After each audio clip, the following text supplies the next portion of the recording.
Selamat datang kembali di dunia crypto. Yes, kali ini kita akan terus mengupdate berita lagi tentang cryptocurrency ya. Hari ini ada beberapa berita yang akan saya share kepada kalian teman-teman. Dan kalian wajib tahu bahwa kripto atau Bitcoin masih dalam fase sideways-nya. Meskipun di long term kalian bisa lihat pergerakan untuk daily secara jangka panjang ya, mulai dari April kemarin hingga pada saat ini itu secara sebagian besar outlook-nya memang lagi downtrend teman-teman ya, tapi kita simak secara zoom in lagi bahwa pergerakan masih cenderung sideways ya teman-teman ya, masih tertahan di area support yang cantik ini, yaitu di support 18.339 US dollar ya.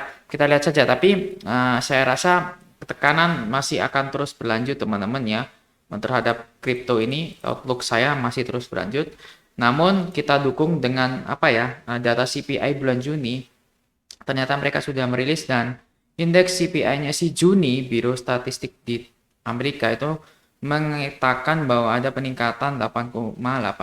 Artinya yes, actually ini mengindikasikan data konsumer di Amerika mereka mengalami kenaikan. Kalau kalian bisa lihat di data ini ya, di Yahoo Finance ini ya, bahwa kenaikan ini ya, ini lebih tinggi sejak tahun 80 di sini teman-teman, hingga tahun 75 ya. Setelah tahun 80 mereka cenderung sideways terjaga di area 6%-an. Namun pada tahun ini mereka break out dan sekarang hit di 8,6%. Ini sangat tinggi sekali. Dan apa yang dilakukan Federal Reserve adalah mereka akan melakukan peningkatan suku bunga di suku bunga bank teman-teman ya, tentunya dengan mempernaikkan sekitar 75 basis poin lagi teman-teman ya pada next pertemuan. Artinya mereka akan terus menaikkan suku bunga untuk menjaga nilai si dolar ini, dan tentunya investor pasti akan berpindah, karena memang The Fed menawarkan bunga yang tinggi daripada kita berisiko, maka investor akan berpeluang 90% pindah dari kripto, dari saham ke pasar uang atau obligasi atau semacam deposito teman-teman. Dan menariknya ya, indeks S&P 500 si saham di Amerika ini kinerjanya di bawah average dari 10 tahunan bond yields atau pengembalian obligasi ya teman-teman ya. Di sini 20%, nyatanya mereka tidak bisa dari year to date ya teman-teman ya, mereka hanya 10%-an. Artinya ini adalah salah satu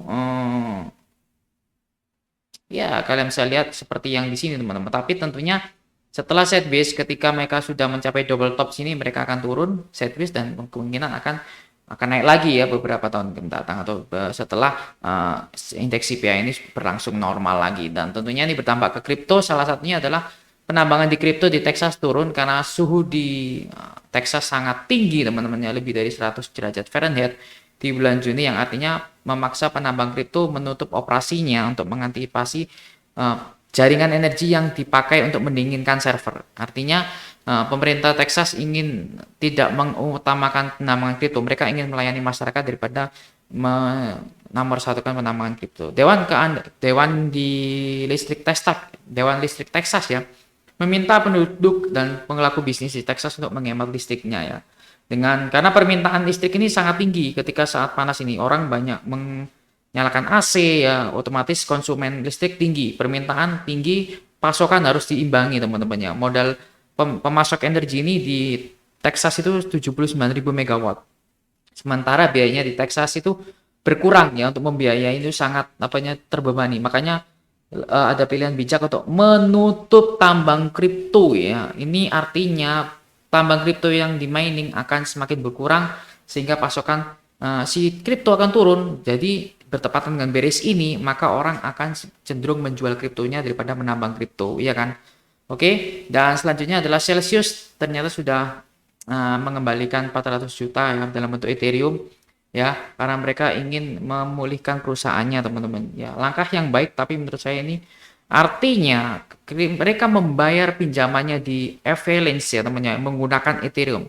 Berarti mereka menjual Ethereum pada saat bearish ini. Ini akan membuat jumlah tekanan akan harga akan turun semakin deras sekali teman-teman, karena sebenarnya 400.000 stake Ethereum mereka lepaskan untuk membayar Avalanche ini teman-teman. Ini kecenderungan untuk ya kalian bisa tahu ya banyak orang yang berpindah ke USD atau dalam bentuk uang fiat itu artinya penurunan kripto akan semakin dalam karena tidak ada penyimpanan dalam bentuk kripto. Permintaan kripto sedikit karena memang mereka banyak membuang di uang fiat atau dolar. Apalagi Celsius ya berupaya untuk memulihkan perusahaannya teman-teman.